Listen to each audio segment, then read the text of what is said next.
Manifestacija je okupila veliki broj zvanica, boraca i učesnika akcije. Delegacije boračkih udruženja, političkih subjekata, predstavnici ministarstva, općine Vogošća i općine Novi Grad položili su cvijeće i odali počast onima koji su svoje živote položili za slobodu Bosne i Hercegovine.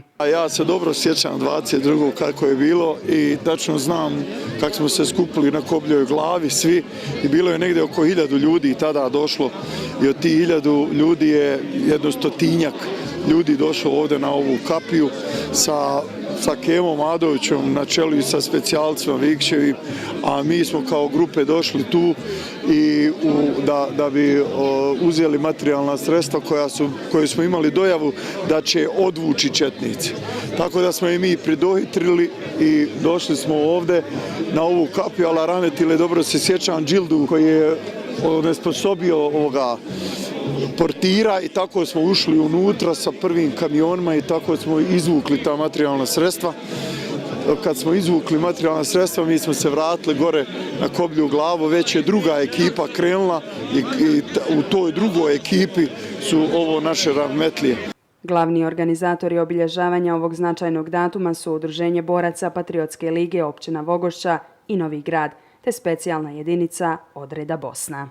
Patriotska liga imala jedan značaj u svemu tome što je radila na informativnim momentima koji se dešavali u toj noći. Znali smo tačno ko, gdje, šta, kako i na koji način koordinira kad je u pitanju magacini, skladišta i sve ostalo. Specijalna jedinica zaista na čelu sa Kemalom Admovićem je izvela ovu akciju. Mi smo bili neki priključeni članovi tog jednog pohoda u neizvjesnost. Ta akcija je izvedena dobro, koordinirano i bez jednog ispaljenog metka faktički. Poslije toga je nekoordiniranim akcijama krenulo i nešto drugo i desile se pogibije koje imamo i koje obilježavamo. Sa ove teretne kapije pokrenuta jedna akcija koja je kasnije nazvana akcija Pretis sa ciljem izvlačenja protivoklopnih sredstava prije svega.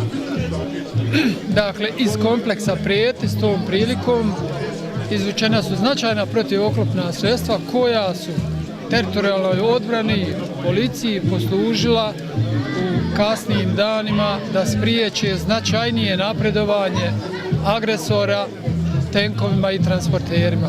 Podsjećamo, akcija Pretis smatra se presudnom za odbranu Sarajeva. U noći sa 17. na 18. april 1992. godine pripadnici specijalne jedinice MUP-a Republike Bosne i Hercegovine izveli su uspješnu akciju izuzimanja materijalno-tehničkih sredstava iz magacina fabrike Pretis. Nastavak akcije uslijedio je u zoru 18. aprila 1992. a u toj akciji poginulo i ranjeno nekoliko boraca armije Republike Bosne i Hercegovine.